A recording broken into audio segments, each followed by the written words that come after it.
Terve kaikille. Tänä päivänä katsellaan tämmöistä Helios 44 2 linssiä. Tämä on neuvostoliittolainen linssi ja tämä on saksalaisen Carl Zeissin Biotar-linssin klooni. Ja miksi venäläinen lasi on saksalaisen linssin klooni johtaa juurensa ihan tuonne 40-luvulle ja saakka ja tuonne Itä-Saksan miehityksiä ja niin edespäin.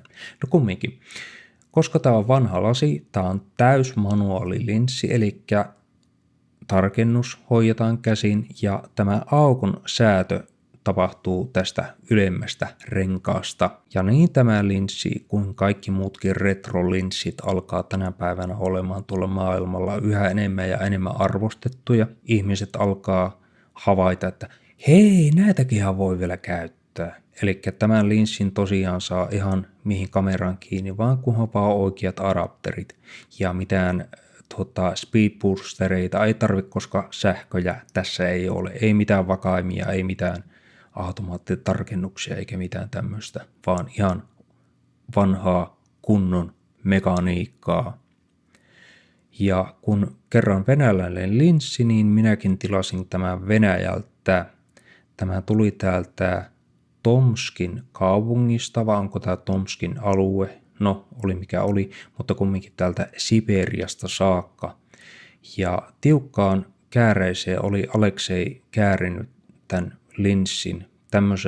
Tämmöisessä paketissa se tuli. Tässä on näitä hienoja venäläisiä postimerkkejä. Ja tosiaan tässä saa vähän hammasta purreita taistella ja puukolla rapata auki näitä teippauksia ja mitä tässä kaikkia mahdollisia oli.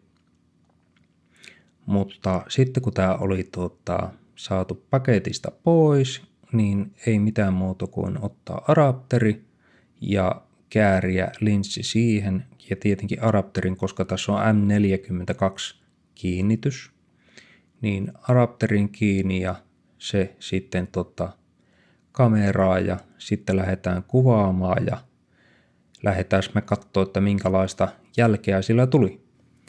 Okei, eli koska tämä on täysmanuaalilinssi, niin me saadaan tästä monia hyötyjä, ainakin kahta erilaista. Eli tämä vanha filmiluukki, mikä ei ole mikään partaveitteen terävä kuva, vaan ihan tämmöinen, sanotaanko enemmän täynnä elämää ja luonnetta kuin joku tälleen, mutta jos me tosiaan halutaan, me kyllä saadaan sitten ihan tätä digitaalista terävyyttäkin kuvista irti. Ja nämä on tosiaan ihan käsittelemättömiä kuvia. Ja huomion arvoista on tuo valotuksen säätö tällä. Se oli aika jännä. Eli se tapahtui sillä lailla, että sä jätät isoarvon periaatteessa siihen yhteen ja ainoaan asetukseen, minkä sä oot asettanut silloin alussa, ja linssin aukkosäätimellä säädät sitten tämän valotuksen. Eli siinä on paljon enemmän pelivaraa ja se on jotenkin paljon jännemmän tuntusta, kun pääsee tämmöisellä vanholla linssellä leikkimään. Se ei ole semmoista, okei, painetaan nyt nappia tuon verran ja katsotaan miten tämä toimii, vaan siinä tulee enemmän sitä tekemisen makua. Suurin syy ainakin mun mielestä, miksi tästä hypetetään niin paljon tästä linssistä, on juuri tämä bokeh, mitä se antaa, kun kuvataan täydellä aukolla.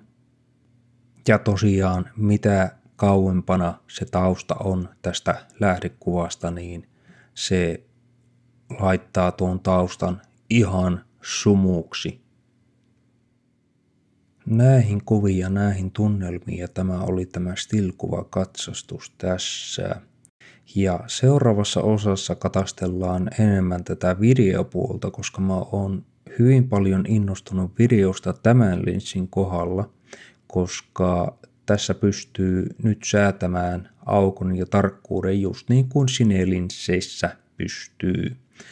Ja tämä kun on retrolinssi, jossa ei pitäisi niin hirveästi olla kemikaaleja tuossa linssin päälle, mitkä estää nämä valohäikäisyt ja valosäteet ja tämmöiset näin, niin minä vähän haluaisin nähdä, että minkälaista jälkeä tämä tekee, mutta sitä me katsellaan seuraavassa videossa ja se on siihen asti moro.